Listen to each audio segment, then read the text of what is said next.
안녕하세요. 만나 뵙게 돼서 영광입니다. 저는 시험 출신요. 네, 시험 2기 출신이고요. 2회 출신이고, 지금 현재 행정사업을 지금 8년째, 네, 구로역 쪽에서 지금 사무실을 운영하고 있습니다. 일단 제가 인사도 안 드렸습니다. 네, 만나 뵙게 돼서 반갑습니다.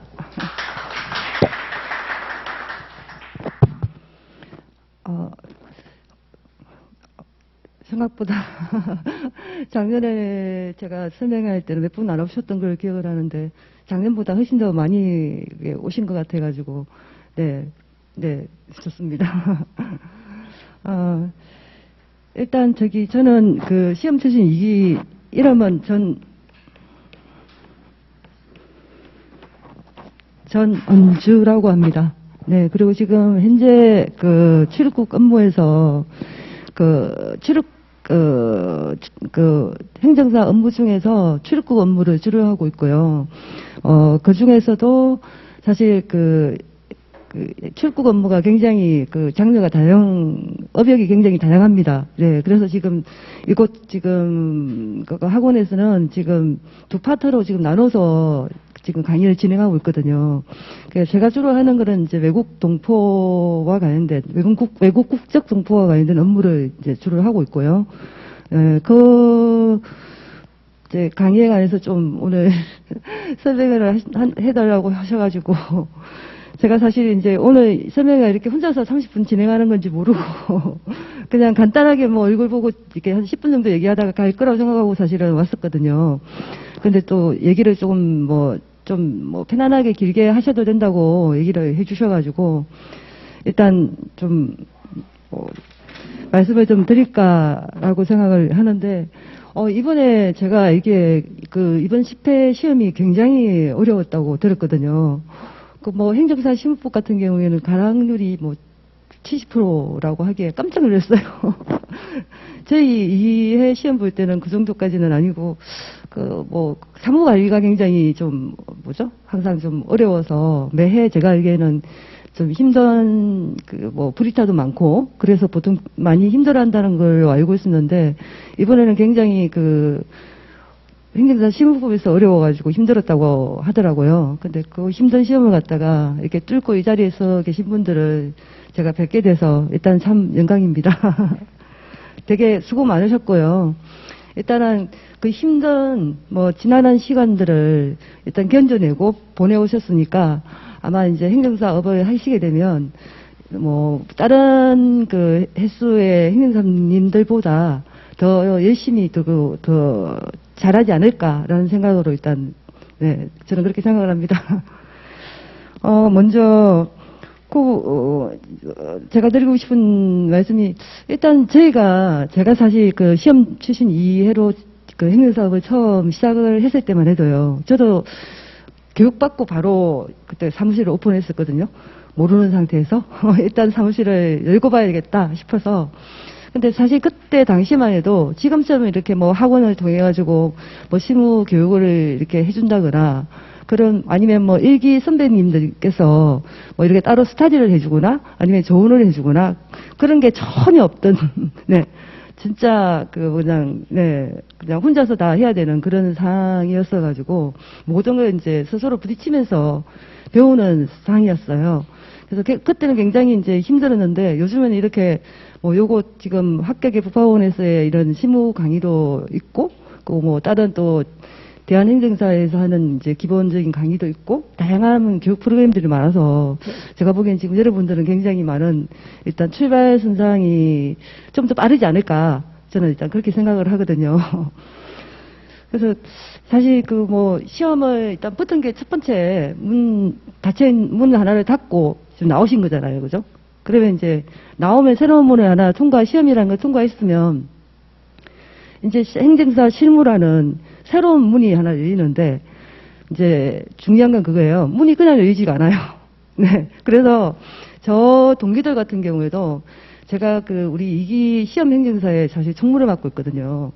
근데 실제 저희 모임에 지금까지 다음 주에 모임이 지금 예정이 되어 있는데 실제 모임에 나오시는 분들이 업에서 종사하시는 분들만 나오세요. 그리고 그렇게 많지가 않아요. 그러니까 저희 때도 한 300명이고 일반 행정사 분들이 보통 한 250, 60 그 정도 되시잖아요. 그죠? 근데 그 중에서도 지금 만나시는 분들이 보통 20, 30명 정도밖에 안 되거든요. 그리고 업에 종사하시는 분도 제가 보기에는 그렇게 많지는 않는 것 같아요. 그 제가 친했던 분들, 그분들 중에서도 실제 업을 안 하고 계신 분들이 더 많아요. 그리고 특히 공인중개사랑 같이 하시는 분들은 대부분 공인중개사만 하시고 행정사업을 하기를 힘들어 하시더라고요. 그게 이제 다 아까 제가 지금 좀 전에 말씀드린, 그러니까 이렇게 행정사 시험을 합격하고 나서 그 행정사 실무를 통해서, 그죠? 자기의 전문 분야를 찾고, 그러니까 소위 말하는 이제 새로운 문을 하나 열기 위한 준비를 해야 되는데, 그 준비 과정에서 대부분 다들 그 준비를 너무 쉽게 생각을 했거나, 아니면 준비 과정에서 그 몰아치는 비바람, 그죠? 아무것도 모르지만 1년 동안 배우러 다니고 책을 보고 물으러 다니고 뭐 수입이 없지만 견뎌내는 시간, 그 시간들에 관한 어떤 무서움, 그런 것 때문에 시작을 못하고 주저 못하고, 그러니까 주저하게 되시는 것 같더라고요. 그래서 지금도 저한테 그래요. 좀 배우고 싶은데 그 출국 업무 어떻게 좀 배울 수 없냐고, 이민행정 업무 좀 어떻게 할 수 없냐고 라고 물어보시는 분들이 굉장히 많아요. 지금까지도 지금 벌써 8년이 지났음에도 불구하고 아직도 이렇게 못하세요. 주저하시는 분들도 많고. 그래서 제가 이제 사실 진짜 드리고 싶은 첫 번째 말씀은 그겁니다. 일단 하나의 문을 닫고 나오셨으니까 새로운 문을 여는데 그 문이 바로 코앞에 있는 게 아니에요. 그 문을까지 가는 그 길이 저는 굉장히 좁고 길다고 생각하거든요. 그래서 그 새로운 문을 열기 위한 그 실무에 관한 어떤 기초에 관한 이런 교육이라든지 이런 토대를 얼만큼 강 크게 일단 가니까야 됩니다. 앞날 모르니까 강 크게 내가 일단 부딪혀봐야지 라는 마음으로 부딪혀서 깨지면서 배우시는 분들은 무작정 새로운 문을 열 수가 있습니다. 그러니까 저 같은 경우도 그 기간이 지금 생각하면 예전에 제가 처음 이 길을 했을 때 2015년 5월 달에 개업을 해서 한 11월 달까지 한 5월 달 11월 6개월 정도죠. 그죠? 6개월 정도는 정말 사무실 유지비밖에 못 벌었습니다. 기본. 네, 그것도 간신히. 네네. 그러면서 그 견뎌냈던 시간이 있었거든요. 근데 그게 보통 뭐 저는 6개월이라고 하지만 어떤 분은 1년이신 분도 있고 최소한 그 시간 정도는 견뎌내셔야 돼요. 몇 달 하다가 이거 안 되네? 뭐 그럼 비전도 없네? 비전 없는 게 아니에요. 비전이 있는데 그게 바로 눈에 보이지 않고 별처럼 멀리서 반짝반짝거리고 있을 뿐이에요. 네, 그래서 뭐 반짝거리면 저게 별인지 뭐 아니면 인공위성인지 비행기인지 구분이 안 되잖아요. 그죠? 네, 근데 그걸 할 수 있는 최소한의 그 기간을 견뎌내는 그거가 굉장히 저는 중요하다고 생각을 하거든요. 그래서 지금 일단 처음 이제 시작을 하시려고 마음을 드시고 이 자리까지 오셔가지고 이런 강의를 들으시려는 것 자체가 저는 일단 그 새로운 문을 열기 위한 그 길고 좁은 목대에 서 있는 거라고 생각을 합니다. 그래서 일단 마음을 한번 시작을 하고 어떤 게 부딪히더라도 견뎌보자라는 마음을 가지시고, 그리고 저희 업무의 특성상이 제가 꼭 드리고 싶은 얘기가 뭐 법무사나 변호사나 이런 분들은 이미 업역이 명확하게 이렇게 구분이 되어져 있고 그다음에 정리가 잘 되어져 있죠. 그죠? 근데 행정사는 모든 업역은 굉장히 많아요. 많지만 그것들이 그러니까 하나하나 이렇게 세분화돼 가지고 정리되어 있지 않는 지금 상황이기 때문에 처음 시작하면 너무나 많아요. 행정사 업역이 정말 업역이 많죠. 그죠? 토지보상, 네? 행정심판, 인허가, 그다음에 저처럼 이제 출국 업무, 뭐 그리고 또 법인 설립, 뭐 제가 이제 지금 대략적으로 생각나는 것들만 먼저 말씀드려도 이렇게 다양하잖아요. 그죠? 네, 그렇기 때문에 그 많은 부분들을 한 번씩 부딪혀 보시고, 그죠? 그 속에서 내가 진짜로 이거를 내가 평생을 할 수 있겠다 라고 생각할 수 있는, 그죠? 그런 업을 하나 찾아 나가는 그 과정이 일단 필요하거든요. 근데 그 과정이 저는 이제 새로운 문을 여는 아까 길고 좁은 그 길이라고 생각을 하고요. 그리고 새로운 문을 내가 열었구나라는 생각이 들면, 그때부터는 이제 자신감도 생기고, 그리고 저희 업 같은 경우에는 제가 생각할 때, 굉장한 많은, 그러니까 리스크 있는, 위험이 있는 일들이 많습니다. 특히 출국 업무에서는요. 근데 그거를 보통 그 일을 대할 때 두 부류로 나누어집니다. 자, 나는 남들이 다 하는 그냥 일반적인 업무, 그죠? 뭐 간단한 업무, 연장이라든지 뭐 기본적으로 누구나 다 하는 업무. 나는 그걸 해야지. 좋은 자리에서 목 잡아서 좋은 자리에 사무실 오픈해서 좋은 위치에서 그죠? 좋은 위치에서 뭐 그냥 나는 그런 업무 일반적으로 남들이 하는 업무만 해야지라고 생각을 하시면 성장이 저는 굉장히 더딜 거라고 생각합니다. 그러니까 그러지 않는 업무. 그러지 않는 업무라는 거는 위험 부담이 있고 그 위험을 감당할 수 있는 그 자신만의 그 마음의 어떤 단단함이 있어야 된다고 생각하거든요. 그게 있으면은 충분히 네, 그 일에서의 어떤 그런 업무를 했을 때, 그 성취했을 때 어떤 성취도라든지, 그 다음에 하나하나 일을 성취하고 나서 느끼는 그 자부심은 정말 표현할 수 없어요. 어떤 그 마음의 건중을 저는 단단하게 해준다고 생각을 하거든요. 근데 그런 일이 하나하나 쌓이게 되면, 이제 내가 잘하진 않지만, 그래도 이 분야에서 내가 이거 정도는 나는 충분히 감당할 수 있는 그런 역량이 생긴다는 걸 스스로 이렇게 느끼게 되는 순간이 있습니다. 네. 그래서 말이 조금 제가 좀 길어져 나갔는데 정리를 하자면 그렇습니다. 일단 하나의 문을 잘 열었고, 그 다음에 새로운 문을 열기 위해서 문은 바로 앞에 있는 게 아니라 뭔가 깊고 길고 좁은 그 길을 통과해야 열리는 문이 있다는 거. 그죠? 그거를 생각하시고, 여러분들은 지금 이 자리에서 그 문을 열기 위해서 지금 이 자리에 와 있다고 저는 일단 생각을 하거든요. 그래서 먼저 뭐든지 마음가짐이 제일 중요하니까 그런 마음으로 임하셔가지고 이번에 하는 이런 강의 들으시고 그리고 한 1년 정도는 나는 부딪혀도 계속해서 부딪힐수록 부딪히는 순간이 배우는 순간입니다. 네. 우리 업무에서는 특히나 출입국 업무에서는요. 네. 그래서 모르는데 이거 위험하다네? 안 된다고 하네? 라고 포기하지 마시고 그래도 찾으면 다 출입국에서는 방법이 있습니다. 왜? 출입국은 아시다시피 재량적인 업무가 많기 때문에요. 항상 인도적인이라는 그 단서가 붙어 있어요.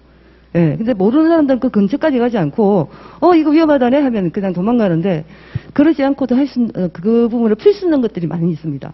네. 그래서 일단 그런 식의 어떤 마음가짐으로 하시면 시작을 일단 먼저 하시고, 이제 뭐 이런 강의를 듣거나 하시면 저는 굉장히 큰 도움이 되지 않을까라고 일단은 제가 그냥 드릴 수 있는 수준인데 이게 제일 중요하다고 저는 생각하기 때문에 일단 그 말씀을 먼저 마음의 가짐에 관한 말씀을 먼저 꼭 드리고 싶어서 네, 그 얘기를 일단 먼저 제가 드렸고요.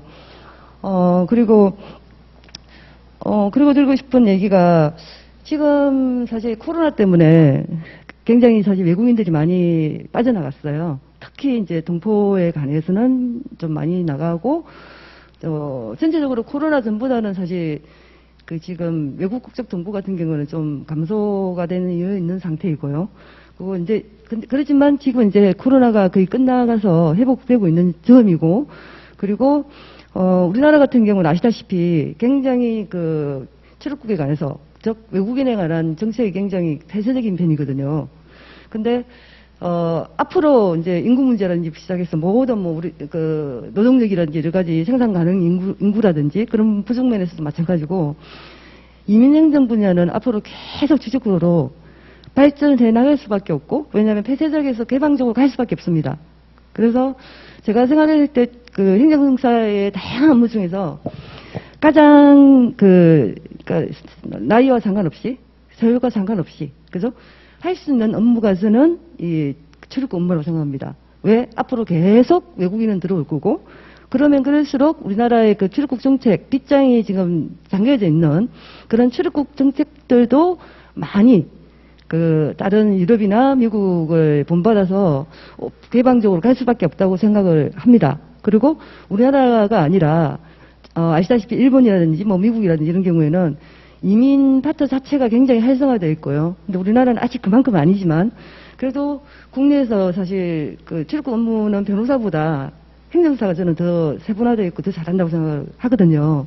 그리고 앞으로도 지속적으로 발전할 수 있는 가능성이 있는 곳이고 그래서 지금 시작하는 여러 가지 이제 행정사의 다양한 분야 업무가 있지만 그 중에서도 이렇게 출국 업무를 이제 선택해가지고 집중해서 좀 하시면 행정사 기간이 지나서 가장 경력이 쌓이고 그리고 여러 가지 부분에서 토대를 잡을 수 있는 업역이지 않을까라고 일단은 네, 생각합니다. 그리고 하나 더 말씀드리고 싶은 게, 일단 처음 이제, 지금 이렇게 강의를 들으러 오셨잖아요. 그죠? 그럼 다양한 강의들이 있는데, 다 열심히 들으세요. 그러니까, 저의 예를 이제 들어서 말씀드리면, 사실 저도 그 당시에 이제 교육을, 심의교육을 받았어요. 학원에서 하는. 그때는 유일하게 한 군데밖에 없어가지고, 그때 한 달 정도 주말에 가서 강의를 들은 걸로 제가 지금 기억을 하는데요. 그 당시 저는 사실 출국은 전혀 관심이 없었습니다. 왜? 들어도 무슨 말인지 모르겠고, 비자 A부터 시작해서 쭉 얘기하는데 되게 재미가 없고 되게 좀 이렇게 와닿지 않는 느낌이 들었었거든요. 그리고 사실 제일 귀에 먼저 이렇게 귀에 꽂혀서 내가 저걸 하고 싶다라고 생각드는 분야가 행정심판이었습니다. 행정심판. 왜냐면 이렇게 학교 폭력이라든지, 그 다음에 음주운전이라든지, 이런, 영업정전, 이런 게 굉장히 뭔가 좀 논리정연하잖아요. 그죠? 그래서, 저거 되게 마음에 드는데? 그래서 행정심판 청구서도 작성하고 했었는데, 그게 제일 하고 싶었던 사실 업무였고, 이민행정은 듣기는 했지만, 제일 재미없고 관심 없고, 이랬던 분야입니다.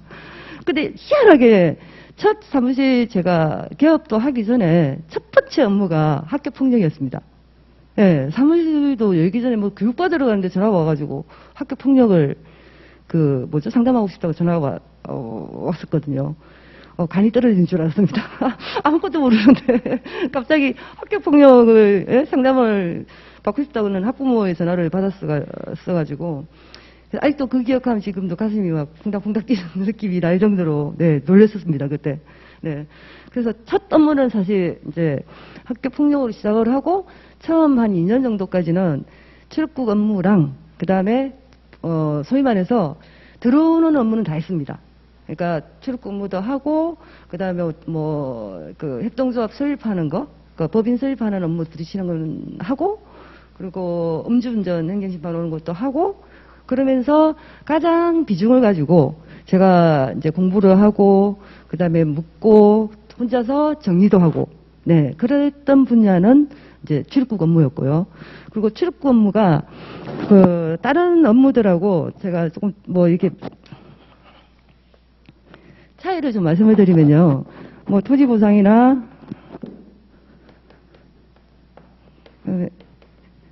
행정심판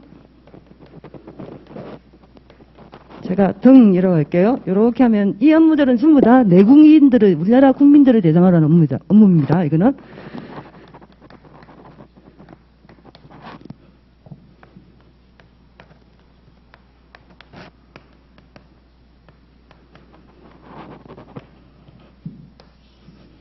자, 이렇게 크게 제가 이제 사실 일반적인 업무를 제가 안 했던 건 아닌데 하다 보면은 이제 일반 내국인들을 가는 업무가 자꾸 줄어들게 돼요. 그게 왜 그러냐면요. 자, 첫 번째는 토지보상이나 행정심판이나 이런 업무들 같은 경우에는 한 번 찾아온 의뢰인이 저한테 두 분 찾아올 일이 있겠습니까? 법인을 한번 설립했어요. 그러면 법인 관련해서 이렇게 여러 가지 정가분배 경기라든지 이런 거 관련해서 찾아올 수는 있어요.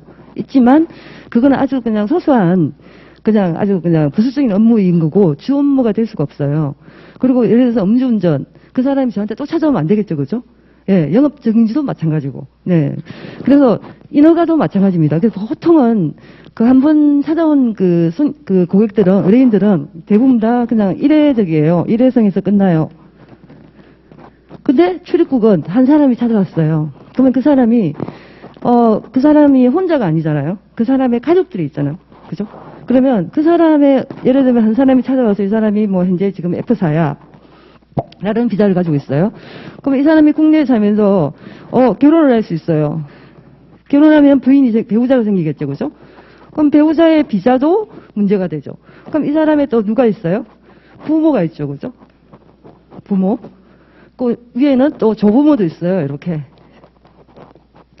그러면 이 한 사람을 내가지고, 저는 이 사람의 패밀리에 한 사람만 알게 되는 거예요. 그것도 그 중에서 그 사람이 가져온 그 한 건만 제가 처음에는 알게 됐지만 그 한 건으로 인해서 어떻게 돼요? 이렇게 계속 이렇게 확산이 돼요. 이렇게요. 그래서 저는 그 가족 전체를 갖다가 제가 다 책임지게 되는 거예요. 그 가족의 국내 체류와 비자와 뭐 할 때까지요? 기아를 할 때까지. 대한민국 국적을 딸 때까지. 그러면 기아를 바로 할 수 있는 게 아니라 요 F4는 비자에서 한 단계 나아가서 영주권을 따야 되고요. 그 영주권을 따서 그 다음에 뭐 이렇게 기아를 가거나 요렇게 가거든요. 네. 그리고 기아를 하고 나면 이 사람들이 또 이분들이 뭐 마지막에 이제 그 뭐 이름을 개명하거나 그런 절차까지도 있어요. 그래서 전체 절차가 모든 게 이렇게 다 이어져 있기 때문에 제가 처음 수임할 때는 한 건을 수임했지만 그게 계속 이어져서 업무가 지속성이 있게 되는 거예요. 네. 그래서 내국인의 업무들은 일회성에서 끝나지만 이 업무는 계속 지속적으로 연결이 돼요. 그러니까 지금도 제가 사실 한 반 정도는 다 소개, 그리고 그 소개라는 게 결국은 이제 본인의 가족이거나 본인의 친구이거나, 그죠? 네, 그런 식으로 해서 확장이 되는 거예요. 그래서 제가 뭐 블로그를 주로 하긴 하지만 반 정도는 사실 지금은 다 소개 업무로 일이 지탱이 됩니다. 그런데 이렇게 내국인 업무를 대상일 때는 사실 그럴 가능성이 없는 건 아니지만 굉장히 낮죠, 그죠? 굉장히 낮기 때문에 그러니까 우리는 사업자로서 일을 하는 거기 때문에, 그죠? 지속적으로 어떤 경제적인 부분이라든지 이런 게 이제 유지가 되고 하려면 일단은 출입국 업무는 무작정 바탕에 깔고 가셔야 됩니다. 제가 권해드리고 싶은 것은 이걸 깔고 가시면서 나는 인허가 쪽을 좀 더 해보고 싶네 하면 그 부분은 그 위에 추가로 저걸 토대로 해서 추가를 하시면 뭐 이제 뭐 그런 여러 가지 부분에서 문제없이 행정사업을 잘 유지해 나갈 수 있다고 생각을 하고요. 그 실제적으로 지금 제가 이렇게 주변에 이제 같이 일하고 계시는 행정사 분들을 이렇게 만나보게 되면 꾸준히 쉽게 말해서 경제적인 고소득을 올리고 계신 분들은 출입국 하시는 분밖에 없습니다. 네. 말고 간혹 이제 토지 보상이나 그쪽 관련된 쪽 업무를 하셔가지고 그쪽에 특화돼서 하시는 분들이 계세요. 인허가라든지 뭐 햇성 같은 것도 마찬가지고. 네, 그렇게 잘 하시는 분들도 계세요. 있지만 그분들이 이렇게 일반화되지는 않고요. 몇몇 분이 그런 거고, 이렇게 퍼센트로 얘기할 정도까지는 아닌 것 같고요. 근데 퍼센트로 따져서, 이 업무에 종사하시는 행정사분들이 대체적으로 업무를 잘하고 경제적으로도 고소득을 창출하시네? 이런 분들은 다 여기 있습니다. 민행정에. 네네. 그 이유가 아까 말씀드린 것처럼 이 지속성. 네. 연결되는 지속성 때문에 일이 계속 업무가 이어진다는 거하고, 그리고, 이제, 그 외국인 업무는 대부분 다 현금이죠? 그죠? 네, 카드를 사용한 경우가 거의 없기 때문에. 네, 그래서 뭐 그런 업무들, 그런 특성이 있기 때문에 일단은 좀, 이제 행정님들이 처음에 하실 때 관심을 기울이셔가지고 지속적으로 하면 굉장히 많은 도움이 되는 업무라는 걸 제가 강조하고 싶고요. 그리고,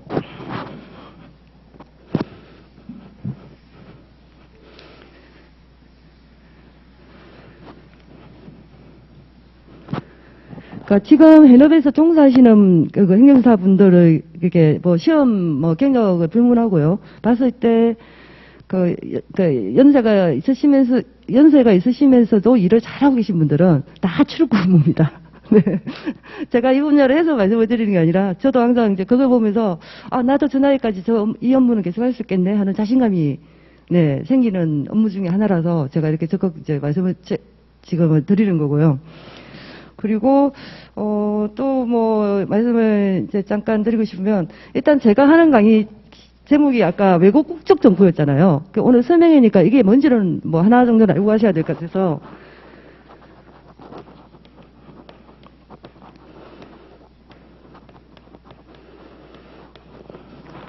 저기 하나만 여쭤볼게요. 혹시 아직 그 출국에 관한 강의가 제가 처음인가요, 설명회가? 처음이에요? 예. 그러면 제가 잠깐만, 이제 처음이니까 말씀을 잠깐 드릴게요. 비자라는 거가, 그러니까 외국인은 우리나라에서 뭔가를 거주를 하려면 이런 비자, 체류 자격이라는 게 있어야 돼요. 그게 이제 보통 체류 자격이 이제 A부터 시작해서 이제 G까지 있습니다. 예. 그리고 이 이제 비자라는 거는 원칙적으로 국내에서 비자를 받는 게 아니고요. 원칙은 우리나라 제외 공간, 예, 그러니까 영사관이나 대사관, 그 나라에서 비자를 받아가지고 들어오는 게 원칙이에요. 원칙인데, 국내에서는 이제 받아온 비자를 가지고 이 비자를 외국인들은 연장을 하거나, 그러니까 기간이 정해져요. 외국인은 계속 국내에 있을 수 있는 게 아니라 그 본인의 그 신청한 비자마다의 기간이 있어요. 국내에 체류할 수 있는 체류 기간이 있고, 그 기간을 국내에서 연장을 하거나 뭐 변경을 하거나 이제 이런 업무를 통해서 국내에서 계속 있을 수가 있는 거예요. 그리고 영주권 같은 경우에는 국내에서 이제 본인 나라의 국적을 가지고 평생 국내에서 할 수 있는 거가 영주권이라는 거고요. 뭐 등등 비자에 관한 건 아마 나중에 그 장만희 기자님이 하실 때 한번 얘기를 해 주실 거고요. 저도 나중에 강의할 때 말씀을 드릴 텐데 오늘은 설명이니까 제가 그건 상세하게 설명드리진 않을게요. 그래서 이 많은 것들이 있는데 이 중에서 제가 하는 파트가 외국 국적 정보라고 이렇게 나눠져 있어요. 그리고 나중에 이제 사실 그 장만희 행사님이 하는 데가 이거를 제외한 나머지 일반 외국인 내 관한 비자 업무에 관한 파트를 아마 나눠서 하실 거고요. 그 제가 하는 외국 국적 동포라는 거 여기 포인트가 이거겠죠. 동포. 네, 동포라는 게 뭐냐면요. 한 번은 한국하고 관련이 있다는 거죠. 그러니까 부모님 또는 조부모님이 한국 국적을 가졌었거나 한국 국적을 가졌다가 뭐 미국으로 가서 미국 시민권을 따거나 캐나다로 가서 캐나다 시민권을 따거나 그런 경우나 아니면 이제 우리가 쉽게 생각하는 가장 흔하게 접하는 중국 동포. 그죠? 중국 동포들 같은 경우에는 이제 그 부모님 또는 조부모님이 한국에서 이제 중국으로 건너가서 그죠? 우리나라 국적을 상실한 경우 그분들의 이제 직계 비속 또는 쭉쭉쭉 밑에까지 내려오는 그 그분들을 다 동포라고 하거든요. 쉽게 말해서 한 번이라도 한국하고 부모든 뭐 조부모든 한국하고 관련 있는 사람들, 그죠? 한국인이었던 사람들, 그 사람들의 그 자녀들, 그 사람들은 전부 다 동포입니다. 그 중국 동포 같은 경우는 동포 우리가 뭐 1세, 2세 이렇게도 얘기하거든요. 뭐 3세, 지금은 4세까지도 있어요. 그래서 쉽게 생각하면 동포 1세는 중국 같은 경우는 1949년 10월 1일로 해가지고 이전에 중국으로 건너가서 우리나라 국적이 왜냐하면 중국에서 이 날짜로 해서 그 중국에서 그 당시에 우리나라 사람들의 모든 국적이 다 중국 국적으로 상실이 된 날짜예요. 네. 그래서 다음에 제가 상세히 설명드리겠지만 여하튼 이 기준으로 해서 요전에 건너간 사람들이 동포 1세고 그럼 이 사람들의 자녀 2세 또 그 자녀의 자녀 3세 이런 식으로 해서 이어집니다. 그래서 동포라는 건 한 번이라도 그 핏줄 중에서 한국 국적을 가졌던 적이 있는 사람들 그 사람들이 동포다라고 생각하시면 되고 그 동포들을 갖다가 크게 외국 국적 동포라고 합니다. 그러니까 가장 쉽게 생각하는 게 아까 말씀드린 중국 동포들이 가장 많고요. 그다음 우리가 고려인이라고 하잖아요. 그죠? 네. 구소련. 옛날 연해주로 건너가서 그때 이제 못 돌아오신 분들. 그분들의 자녀들. 그래서 저희들이 이제 고려인이라고 하거든요. 우즈벡이라든지 그쪽에 좀 있죠? 그래서 이분들이 여기 동포에 해당되고 그리고 이제 그 다음으로 또 많은 게 미국이라든지 뭐 캐나다. 그러니까 후천적으로 우리나라에서 이제 해외로 건너가가지고 이민을 와서 이제 그 시민권을 따신 분들, 그분들도 외국 동포입니다. 그분들의 그 직계비속 자녀들도 마찬가지고요. 그래서 이거를 이렇게 따라 나누는 이유가 동포에 관한 정책과 순수 외국인에 관한 정책은 다릅니다, 비자가. 네. 그래서 이제 이렇게 나눠가지고 이제 업무를 하는 거고요. 그리고, 이쪽 동포 업무가 좀 더, 왜냐하면 동포기 때문에 좀 더 그 나라에서 이렇게 다양한 이제 비자 혜택들 주고 하는 것들이 많이 있습니다. 그러니까 순수 외국인들은 기하를 하기가 굉장히 힘들어요. 예, 기하하기 힘들다는 건 대한민국 국적을 따기가 힘들다는 얘기예요. 그 과정이. 근데 동포들은 그것보다 훨씬 더 많은 이제 좀 더 수월한 방법으로 진행을 할 수 있게끔 이렇게 정책이 이렇게 마련되어 있습니다. 네, 그래서 제가 하는 분야는 이 부분이지만 이걸 하다 보면 이제 사실 뭐 결혼 비자는 동포만 결혼 비자를 하는 게 아니잖아요, 그죠? 네, 그래서 제가 결혼 비자 파트를 설명할 때는 사실 전체 다 해당되는 내용이고 그리고 또 뭐 사법 심사라고 또 있습니다. 그 외국인들은 뭐 쉽게 얘기하면 그거예요. 우리나라 사람들은 음주운전해서 그 하면 벌금만 내면 끝이죠, 그죠? 네, 벌금을 내거나 그 수치에 맞춰서 이제 처벌을 받으면 끝이지만 외국인들은 항상 국내에서 벌금 내서 끝이 아닙니다. 그 다음 단계가 있습니다. 그 다음 반드시 출국으로 가서 심사를 받아야 돼요. 벌금을 냈던, 뭐, 징역을 살았던, 뭐 했던, 반드시 심사를 받아서 출국으로부터 심사를 통과해야 국내에서 체류할 수가 있어요. 근데 그 기준이 있습니다. 일정 음주운전 같은 경우에는 300 이상이면 출국 명령받아 쫓겨날 수도 있습니다. 돈을 냈어도. 네. 그래서 외국인들한테는 굉장히 그게 이제 중요한데, 그런 분야는 또 이렇게 전체를 다 포함하는 내용이고, 좀 걸쳐지고 교집합되는 부분들이 많이 있습니다. 근데 제가 이제 그 9시간이라는 시간에, 한정된 시간에 하기 때문에, 뭐, 깊이 있게 처음엔 다 할 수는 없지만, 이번에 여기 제가, 아까, 바깥에서 들으니까 다음에 이제, 이번 강의를 하고 나면 다음에 심화 강의를 다시 또 한 번 더 마련을 한다고 하시더라고요.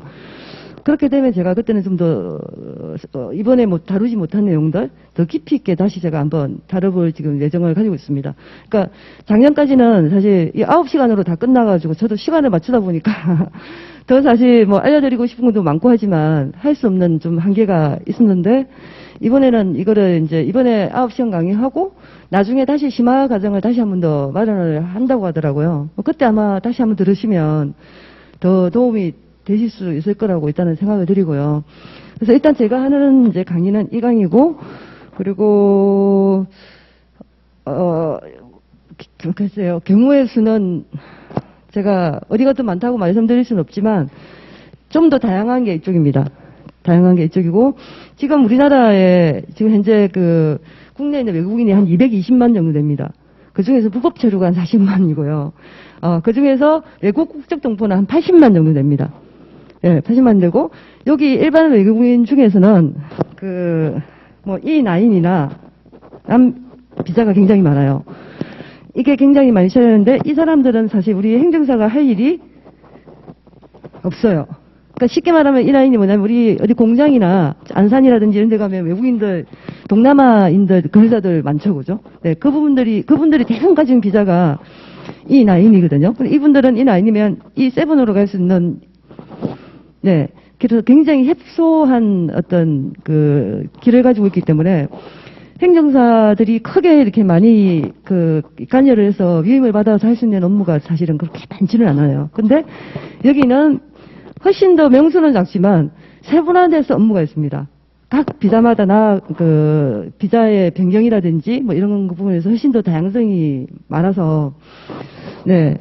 일단 출국 업무를 할 때 반드시 알아야 될 부분이 이 부분입니다. 네, 동포들, 네.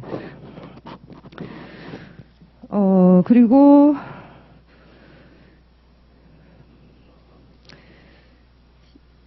제가 이제, 뭐, 대략적인 얘기는 일단 드린 것 같고요. 한 번 더 금방 드린 말씀을 조금 정리해서 말씀을 드리면, 이번 강의, 9시간 강의는 제가 교환에 나와 있는 대로 막 진행을 하다 보면 조금 숨가쁘게 진행이 됩니다. 되는데, 그렇게 이제 수업하고 나면 나중에 강의 끝나면 막 이렇게 저한테 메일로 막 물어보시는 분도 계시고, 전화로 물어보시는 분도 계시고, 뭐 직접 찾아오시는 분도 계시고, 진짜 많이 다양한데, 항상 좀 부족한 점이 좀 많았습니다, 여지껏.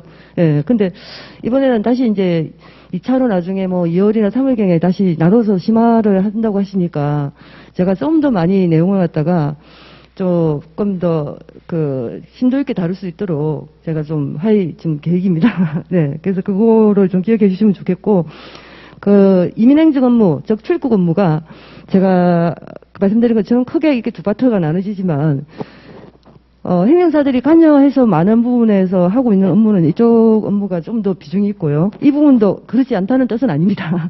아닌데, 하다 보니까 저도 자꾸 이쪽으로 기울게 되더라고요.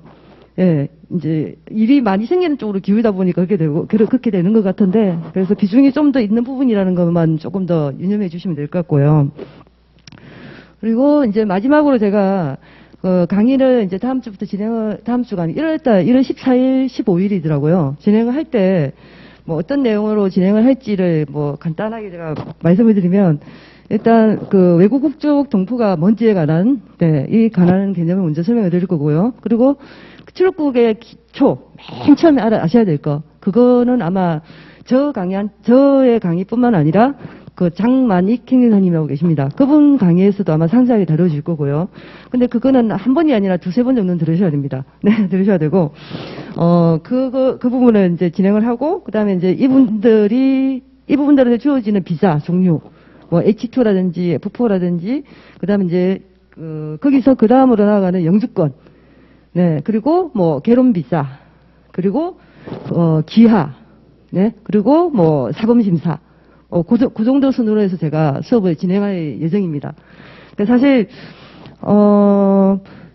제가 하는 업무는 그거 말고도 뭐 외국인 투자, 뭐 D8, D9이라는 비자도 있어요. 투자 분야도 있고 한데, 그거는 이제 지금 첫 강의에서는 다 하기가, 네, 힘들어서 제가 작년에도 그렇고 그 전에 할 때도 그 부분은 언급만 하고 왔지 사실 강의를 못했습니다. 네, 근데 이번에 이제 좀 세분화되면 제가 좀 더 그 부분들에 관한 것도 좀 더 상세하게 설명을 드릴 수도 네, 있고요. 그리고 사실 이렇게 또 뭐 얼굴을 뵈는 것도 또 인연인데 나중에 강의를 들으시면 이제 뭐 궁금한 거 있으면 물어볼 수 있는 하나의 이제 또 창구가 생기는 겁니다. 네. 행정사업 하면서 출입국 업무에서 뿐만 아니라 다른 것도 마찬가지고요. 저는 제일 중요한 게 처음에 제가 공부할 때는 그랬었거든요. 공부를 하려고 한 게 아니라 이민행정에 관심이 없었는데 제가 강명사거리 쪽에 있는 강명사거리역 그 근처에 있는 1청 사무실을 했습니다. 그러다 보니까 그 중국 정보들이 맨날 문 열고 찾아와서 물어보는 거예요. 아무것도 모르는데. 그 물어보니까 맨날 찾아보고 그죠? 맨날 찾아보고 전화해서 물어보고 안 되면 이제 쫓아가서 물어보고 이런 식으로 결국은 누군가 저한테 질문을 던져줘야 배우게 되는 겁니다. 그러니까 출입국 업무에 다른 업무하고 차이점이에요. 출입국은 이제 저기 교환 뿐만 아니라 매뉴얼이 있습니다. 그 하이코리아 들어가면 체류 매뉴얼, 그 사적 매뉴얼하고 나와 있어요. 근데 그거를 아마 열심히 공부하시는 분들이 혼자서 막 뭐 5번, 6번 봐요, 열심히. 5번, 6번 봐도 이해 안 되는 게 그 매뉴얼입니다. 교환이 이런 매뉴얼. 이거 책으로 아무리 백날 봐도 시력 하나도 안 됩니다. 왜냐면 거기 나와 있는 말들은 굉장히 그 추상적인 개념화를 시키는 말이고요. 모든 글을 갖다가 해석을 할 수가 있어요. 그리고 해석을 해주고 출입국은 여기 나와 매뉴얼을 하고 그 다음에 출입국 사무소 하고 그 다음에 담당자 그 아래 실제 업무 보는 담당자 뭐 이렇게 간단하게 나누면요. 자, 이 사람 여기 다르고 여기 다르고 여기 다릅니다. 다 다릅니다. 네, 심지어 똑같은 사안을 가지고도 출입국마다 판단하는 게 다르고요. 그리고 그 같은 출입국 내에서도 담당자에 따라 다릅니다. 네, 그게 뭐냐면 이 매뉴얼에 그냥 말 그대로 매뉴얼만 이렇게 듬성듬성 만들어놨고 나머지는 출입국 내 지침이라는 게 있어요. 이제 이걸 가지고 다 해결을 하는데 이 지침도 출국마다 조금씩 다르게 해석을 할 수가 있어요. 네, 그런 사안이 많기 때문에 그래서 처음에 공부하시면 굉장히 막 짜증날 거예요. 뭐 이런 게 다 있나 싶어 뭐 이런 게 다 있나 싶을 정도로 막 그럴 텐데 그래서 반드시 처음에는 그냥 책 알아가 공부만 그것도 당연히 하셔야 되고요. 비자 종류가 뭐가 있고 뭐 기본적인 걸 아셔야 되니까 하셔야 되고 강의도 많이 들으셔야 됩니다. 그러니까 저 여기 강의 말고도 뭐 되면 되는 대로 많이 들으시는 게 좋고요. 듣고 그 다음 반드시 누가 있어야 되냐면 멘토가 있어야 됩니다. 찾아가서 물어볼 사람, 전화해서 물어볼 사람 편하게. 네. 왜냐면 케이스 바이 케이스라 가지고 저도 지금도 물어봅니다. 아직도 물어보고 할 때마다 출입국은 그러니까 처음 하는 것 같아요. 왜? 너무나 많은 사안들이 똑같은 사안이 잘 없어요. 그리고 더 중요한 건 뭐냐면 출입국 내부에서 그 바뀌는 규정을 어쩌지 알 수가 없어요. 예. 알 수가 없기 때문에 그런 바뀌는 사안에 따라서 자꾸 대응을 해야 되기 때문에 심지어 출국 제 주변에 20년 차이신 분 계신데 그분도 그래요. 하면 할수록 어렵다고 그래요. 네, 근데 대신에 그 말을 다른 말을 바꾸면 하면 할수록 새로운 일인 거예요. 예, 이런 것도 있네? 그래서 저는 또 그게 굉장히 신날 때도 있어요. 똑같은 것만 반복하는 게 아니라서. 이거는 이렇게 풀어볼 수도 있고, 이렇게 접근할 수도 있구나, 이런 여러 가지 다양성을 또 주거든요. 그래서 제가 꼭 드리고 싶은 건 열심히 이제 매뉴얼 이것만 있으면 되지만, 이것만 있어가 되는 게 아니라, 다른 업무라면 이것만 있으면 돼요. 행정심판이나 이런 건 어때요? 나와 있는 거 보고 우리가 그대로 따라하면 돼요. 전혀 다른 머리를 쓰거나 혼자서 고민을 할 필요가 없어요.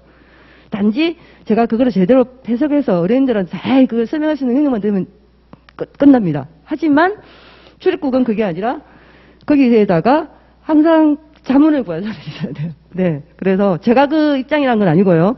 제가 이 입장이 되어드린다는 건 아니고, 그래도 1차적으로 이 멘토가 한 사람이 아니고요. 최소한 한 3, 4분은 계셔야 돼요. 왜? 한 3, 4분 멘토는 물어보고 다 생각하기 달라요. 다 말이 달라요. 그래서 그 얘기를 듣고 판단은 최종 본인이 하는 거예요.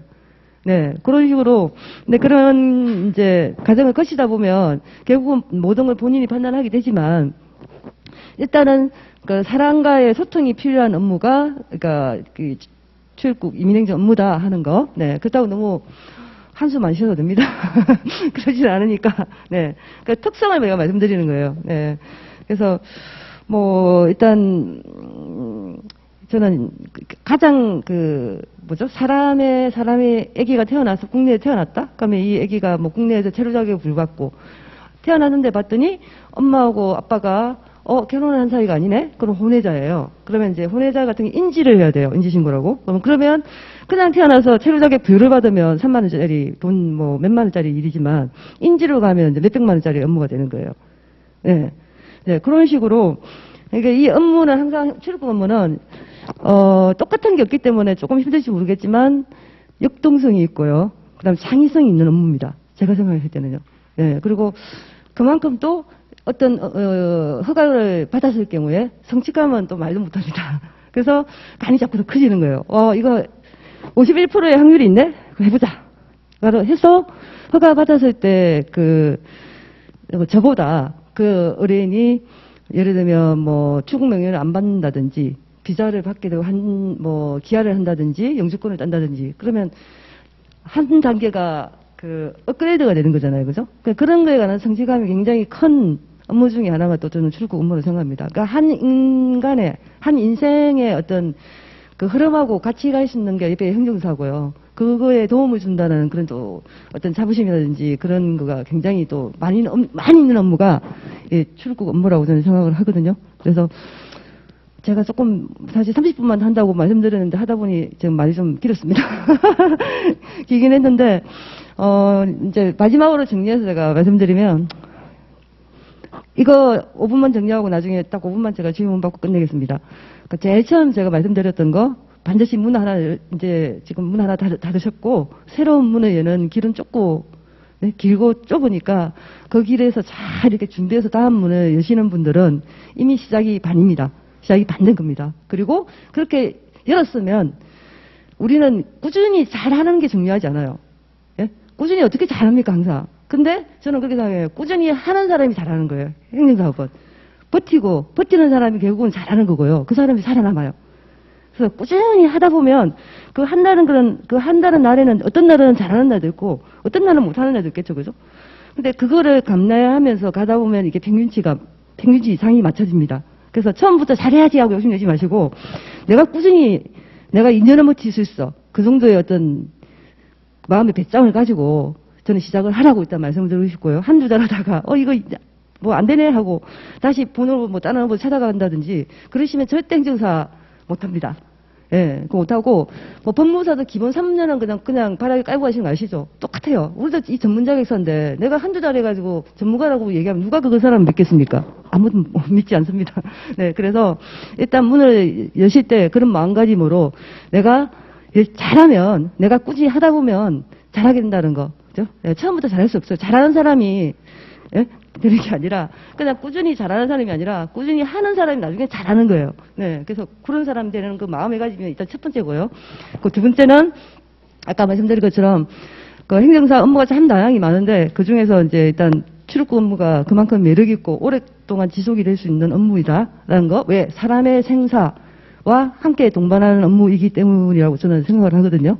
그래서 굉장히 역동성이 있고 그만큼 위험도 있지만 위험이 있는 만큼 뭐가 있어요? 돈이 있습니다. 네, 그래서 처음부터 그런 업무 할 수는 없을 테고 처음에는 남들도 하는 업무, 기본적인 업무를 하다 보면 그런 업무들이 들어와요. 예. 그럼 들어오면 그런 업무를 하면서 실력이 느는 겁니다. 예. 그러니까 안 된다고 하는 거 했을 때 실력이 느는 거고요. 그래서 그런 업무가, 그런 내력이 있는 부분이 출입국 업무라는 거. 그리고 마지막으로 이제 아까 처음에 제가 말씀드렸던 얘기입니다.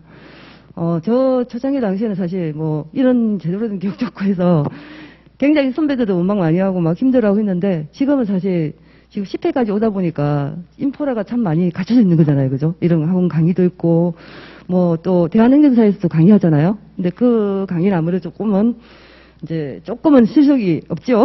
네. 제가 봤을 때는. 네. 그렇기 때문에 다양하게 주어져 있는 그런 강의라든지 이런 거를 열심히 쫓아다니면서 그거가 본인이 그러니까 기력이 나아지는 지름길이라고 저는 생각해요.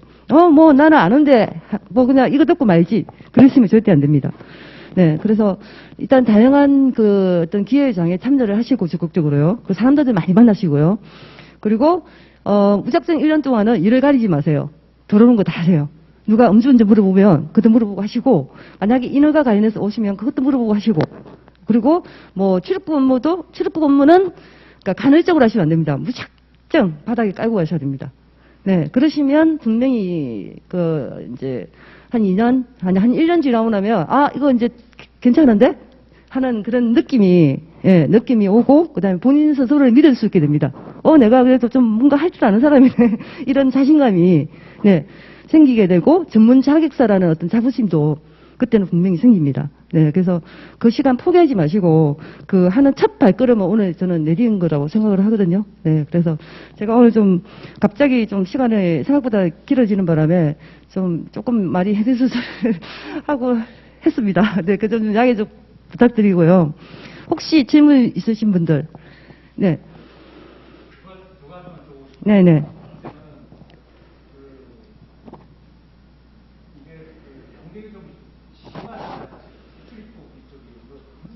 네. 네네네. 네. 그렇게 경쟁이 많은데 거기서 좀 이길 수 있는, 남들보다 좀 잘할 수 있는 영업 방법이라나 아니면 마케팅이라나 그런 쪽에 좀 차별화된 게 있는지. 왜냐하면 우리 외국인들이고 네네. 뭔가 그런 거가 좀 한계가 있을 수 있는 것 같아서 그런 쪽에 뭐 특별한 좀 그런 게 있으신 건지. 네. 한 가지는 개혁을 한다면 네. 개혁하는 그 위치가 네. 중요한지. 공포가 많이 있는 저쪽에 시흥이라든지 이런 데 많이 가야 돼. 그쪽에 사무실 오픈해야 되면 조금 딴 데 가도 되는 건지. 네. 질문 잘하셨고요. 일단 이제 첫 번째 행정사들 사이에 뭐 출국에서는 출국 업무에서는 굉장히 치열하다 하는 저는 한 번도 느껴본 적이 없습니다. 네. 왜 제가 그 말씀을 드리냐면요. 제가 아까 말씀드린 것처럼 제가 지금 출국 이렇게 세 글자로 뭉뚱그려서 얘기했지만 저도 모르는 게 아직 3분의 2입니다. 그만큼 출국 업무가 세분화되어 있어요. 너무나 많아요. 많고. 그래서 사실 행정사들끼리 경쟁한다는 건 그게 어떤 경쟁이냐면요. 대림동이나 이런 데서 아주 단순한 업무. 뭐 2만 원짜리 있잖아요. 3만 원짜리를 만 원 낮춰서 2만 원과 경쟁해요. 저는 그거 안 합니다. 네, 그런 경쟁을 얘기하는 거고. 그러니까 누구나 그거는 행정사 아니라도 할 수 있는 그냥 단순한 업무예요. 만약 그걸 가지고 경쟁을 하려고 그 시장에 뛰어들면 안 되겠죠, 제 생각에는. 예, 그래서 그런 업무는 들어오면 그냥 일반적인 그냥 남들 하는 거고 경쟁하는 업무를 2만 원짜리를 제가 5만 원을 받으면 안 되겠죠, 그죠? 그러니까 그런 업무 말고 출국 업무를 하시다 보면 생깁니다. 틈새 업무들이 너무 많아요. 미개척되어 있는 업무들이 너무 많아가지고, 네.